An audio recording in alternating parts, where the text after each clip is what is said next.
हमारे इस पाठ का दूसरा प्रश्न है, रिक्त स्थानों की पूर्ति कीजिए। कभी कभी भूकंप से डैश भी हिल जाते हैं। तो कभी कभी भूकंप से क्या हिल जाते हैं बच्चों? पहाड़ भी हिल जाते हैं। डैश पर पृथ्वी का पूरा भार टिका हुआ है। तो हमारा जो पूरी पृथ्वी का भार है वो किस पर टिका हुआ है? जो धरती के नीचे एक आग का तरल पदार्थ है जिसको हम मैग्मा के नाम से जानते हैं, उस पर जो है पूरा पृथ्वी का भार टिका हुआ है। तो मैग्मा पर पृथ्वी का पूरा भार टिका हुआ है। डैश में भी कभी कभी भूकंप आता है। तो भारत में भी कभी कभी जो है भूकंप आता है जिसको आप फील करते, कुछ सेकंड्स का होता है, आप फील करते हैं। डैश से पृथ्वी पर बड़े बड़े परिवर्तन हो जाते हैं। किससे? भूकंप से जो है पृथ्वी पर बड़े बड़े परिवर्तन हो जाते हैं। डैश बड़े वेग के साथ ऊपर आता है। तो लावा बड़े वेग के साथ ऊपर आता है। ओके स्टूडेंट, तो हमारे इस पाठ में कोई इसी प्रकार का खनिज का जिक्र नहीं किया गया है। तो भूकंप खनिज बाहर नहीं आते, तो ये गलत है। बिल्कुल राइट का सेंटेंस है ये। भयंकर भूचाल के बाद नदियों का स्थान पहाड़ ले लेते हैं।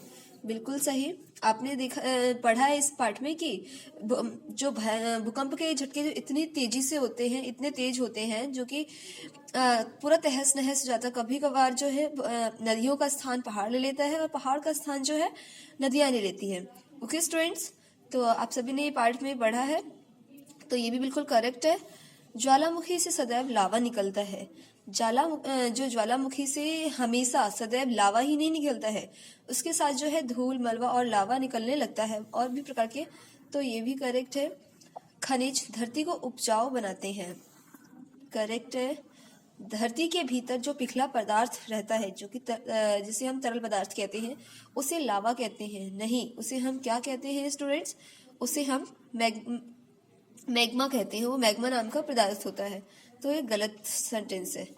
ओके, सही उत्तर के सामने सही का निशान लगाइए। पृथ्वी की डैश धीरे धीरे कम होने लगी। पृथ्वी की गर्मी, पृथ्वी की आग, पृथ्वी की ठंडाई।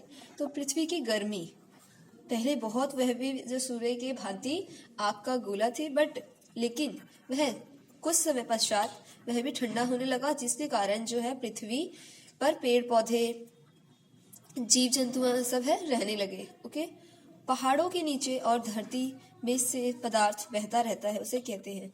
जो पहाड़ों के नीचे और धरती में से पदार्थ बहता रहता है, उसे क्या कहा जाता है?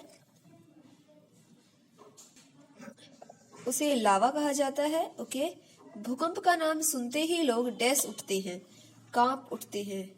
ओके, धरती की मोटी परतों को फोड़कर जब यह निकलता है तो पृथ्वी हिलने लगती है, और उसे कहते हैं भूचाल, तूफान या ज्वालामुखी। तो भूचाल।